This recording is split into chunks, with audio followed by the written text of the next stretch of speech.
দীর্ঘ ২৭ বছর আন্দোলনের পরে তিনি প্রথম দক্ষিণ আফ্রিকার কৃষ্ণাঙ্গ রাষ্ট্রপতি হিসেবে ক্ষমতা পান। তারপরে এক মেয়াদ থাকার পরেই তিনি তার ক্ষমতা হস্তান্তর করেন এবং ছেড়ে দেন।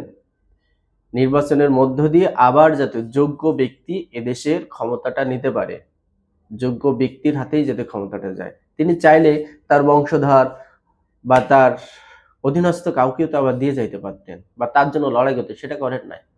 তিনি চাইছেন না, সঠিক মানুষটাই আসুক, সঠিক মানুষের হাতেই রাষ্ট্রীয় ক্ষমতাটা যাক। এই ধরনের মন মানসিকতাই তো আমরা চাই। তারপর আছে দেখেন আপনার মার্কিন যুক্তরাষ্ট্রের জর্জ ওয়াশিংটন,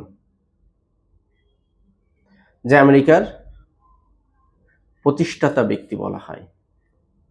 তিনিও দীর্ঘ সংগ্রামের মধ্য দিয়ে আমেরিকার স্বাধীনতা অর্জন করছিলেন। তিনিও ২ মেয়াদে ক্ষমতায় থাকার পর ক্ষমতা হস্তান্তর করে দেন। যে আমেরিকার যে সুষ্ঠু যে একটা গণতান্ত্রিক ধারা রয়েছে, তার ভিত্তিপ্রস্তর স্থাপনের অন্যতম ব্যক্তি বলা হয় জর্জ ওয়াশিংটনকে। তিনিও ক্ষমতা তার নিজের মুঠোয় রাখেন নাই, নিজের পরিবারের ভেতরে রাখেন নাই। তিনি উন্মুক্ত করে দিয়েছেন যোগ্য ব্যক্তি যাতে এখানে আসতে পারে। লি কুয়ান, সিঙ্গাপুর, বর্তমান বিশ্বের অন্যতম একটা শ্রেষ্ঠ ধনী দেশ হচ্ছে সিঙ্গাপুর। তাদের সুশৃঙ্খলা বলেন, আইন শৃঙ্খলা বলেন, মানুষের ভাগ্য পরিবর্তনের কথা বলেন, নাগরিক সুবিধা বলেন, সব দিক থেকে এগিয়ে রয়েছে সিঙ্গাপুর। আমাদের বাংলাদেশেরাও প্রচুর পরিমাণে যায় সিঙ্গাপুরে কাজ করতে, তারাও ওখানে যে আছে অভিভূত তাদের সবকিছু দেখে।